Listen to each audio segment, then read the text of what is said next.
A constelação familiar nos mostra como somos afetados emocionalmente pelas gerações anteriores e como podemos afetar as gerações futuras também. Quer um exemplo? Mãe que o marido é alcoolista acha que o certo é falar mal, do pai para o filho, para que ele não corra o risco de ser igual ao pai.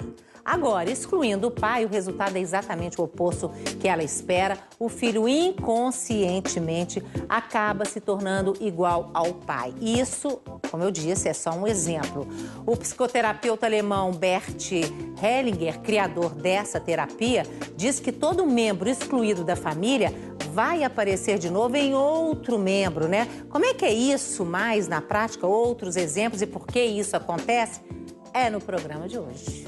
O que explica aquele exemplo que eu dei? Então, o marido é alcoolista e aí a mulher até numa bem intencionada, começa a falar para o filho: olha seu pai, ele não presta, ele bebe, ele chega bêbado, ele cai, ele fica agressivo, isso, aquilo. O que ela está querendo no fundo é que o filho não repita aquilo. E acaba que depois o filho pode ou não, pode repetir tudo aquilo porque ele não vai querer ser diferente do pai inconscientemente. Exatamente. Então, qual foi a grande descoberta desse psicoterapeuta alemão, Bert Hellinger, em relação a essa técnica terapêutica? Ele descobriu uma consciência. O Freud, a grande descoberta do Freud é que ele trouxe o quê para a humanidade? Ele descobriu o inconsciente, foi uma grande descoberta. O Jung descobriu o inconsciente coletivo. Nós não somos afetados somente pelas questões pessoais, mas sim por uma memória coletiva, pela humanidade. E o Hellinger, o terceiro, eu considero o terceiro revolucionário da psique humana, ele veio descobrir uma consciência que rege todos os relacionamentos humanos e a família. E essa consciência tem a função de zelar pelo grupo. Só que ela zela através de 3 leis. Quais são as leis? A primeira lei é a lei do pertencimento. Então, o que ele percebeu? Essa descoberta do Hellinger não foi teórica, nem filosófica, nem espiritual, nem religiosa. Foi uma descoberta através da prática. Quer dizer, a prática gerou a teoria. Isso é importante. Então, o que acontece? Ele percebeu que nenhum membro de uma família pode ser excluído. O que significa ser excluído? Não é simplesmente: minha filha, você não vem mais aqui, você não visita mais ninguém e põe-se daqui para fora. Não é somente essa exclusão. A exclusão que o Bert Hellinger quis dizer é quando a pessoa não é honrada. Quando ela não é respeitada? Respeitada e honrada. Então, o que acontece naquele exemplo? Porque mesmo o alcoolista, ele precisa de ser respeitado. Sim, aí é que está. Então, o que o Bert Hellinger descobriu nessa consciência, que é a grande descoberta, vamos dizer, do século também? Ele descobriu que essa consciência que zela pelo grupo não está nem aí com certo e errado. Com a nossa consciência pessoal do que é certo e o que é errado. Então, na prática, o que significa isso? Aquela mãe, vendo um pai perdedor na vida, alcoólatra, que não prosperou, tem a consciência pessoal de que o certo para aquele filho é que ele prospere. Ou seja, que ele não seja igual ao pai. Então, ela transmite isso de coração: ó, filho, papai é um perdedor, é alcoólatra, eu não quero que você seja igual a ele. E isso não precisa ser falado, às vezes. Às vezes é velado isso. Muitas vezes é explícito, muitas vezes é velado. Os dois funcionam. Então, de uma forma velada, ela passa isso para a alma do filho. O que ela faz naquele momento? Ela não honra o marido, concorda? Sim. Bem, isso não quero que seja igual, porque ele é um perdedor. Então, automaticamente você não está honrando. Automaticamente você está excluindo, mesmo com boas intenções. Mesmo que a sua consciência pessoal queira salvar o filho. Como é que lidaria com essa primeira lei? Então, por isso que eu vou ter que me estender um pouquinho para o telespectador entender. Então, o que ela faz? Ela exclui, dizendo: filho, eu não quero que você seja igual ao papai. Aí acontece, o filho, ele está ligado a essa lei, essa consciência coletiva que rege os grupos. Então, aquela criancinha, mesmo sabendo dessa consciência coletiva que rege os grupos, sente inconscientemente que a mãe quer excluir o pai.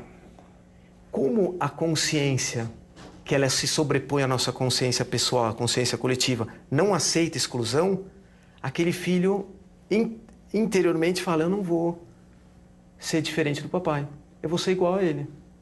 Inconscientemente. Inconscientemente por quê? também. Porque se ele for igual ao pai, ele está junto com o pai, ele não exclui o pai. Porque se ele prosperar na vida, ele vai se diferenciar do pai, concorda? Inconscientemente ele precisa, ele não pode ser superior ao pai, digamos assim. Porque senão ele vai excluir. É um amor interno que o filho tem, um vínculo muito profundo, que está conectado com essas leis que o Bert Hellinger descobriu, que ninguém pode ser excluído.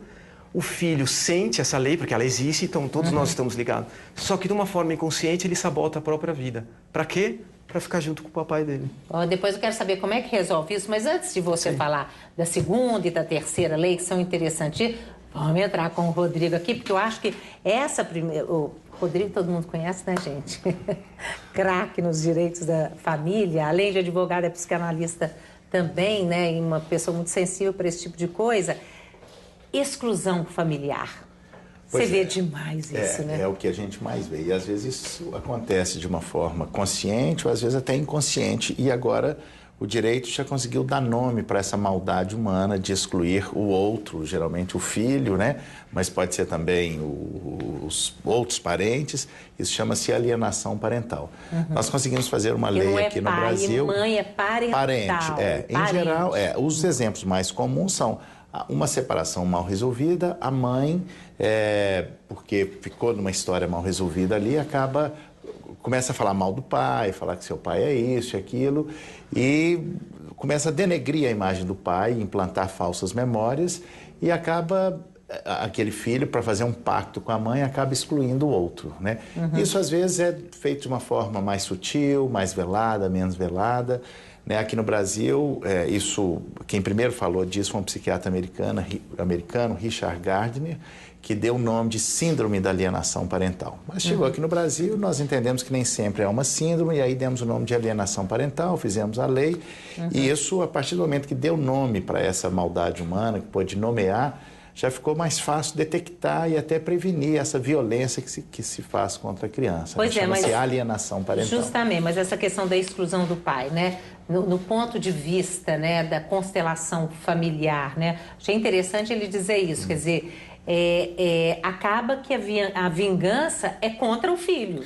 O que você achou disso, da visão dele? Não, eu acho interessante, conectando inclusive com o que a Ana Maria disse, né, que de substituir, e que vem ao encontro do direito moderno, que substitui o discurso da culpa pelo discurso da responsabilidade. Olha, porque a tendência do ser humano é sempre o outro que é o culpado, e quando eu coloco no outro a culpa, eu estou me desresponsabilizando, dizendo em outras palavras o que a Ana Maria disse, mas essa exclusão, ela é não apenas do ex-marido, né?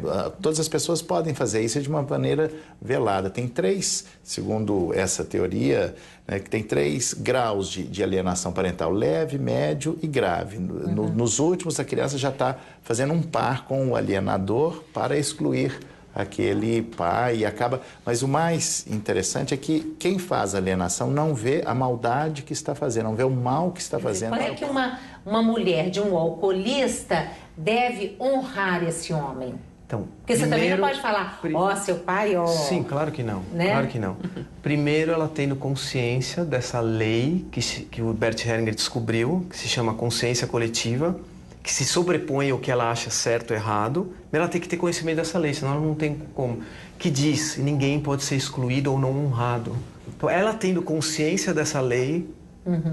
Porque todo mundo tem um problema, né, gente? Se você não tem o alcoolismo, tem outra coisa. Aquela velha história, né? Tem gente que chega assim, nossa, viu a família do sujeito, nós estamos sofrendo por causa disso. Eu falei assim, olha essa família, todo mundo tem, não tem problema, né? Todo mundo tem família, quem tem família tem problema. Tem problema. Uma frase boa para isso? Sim.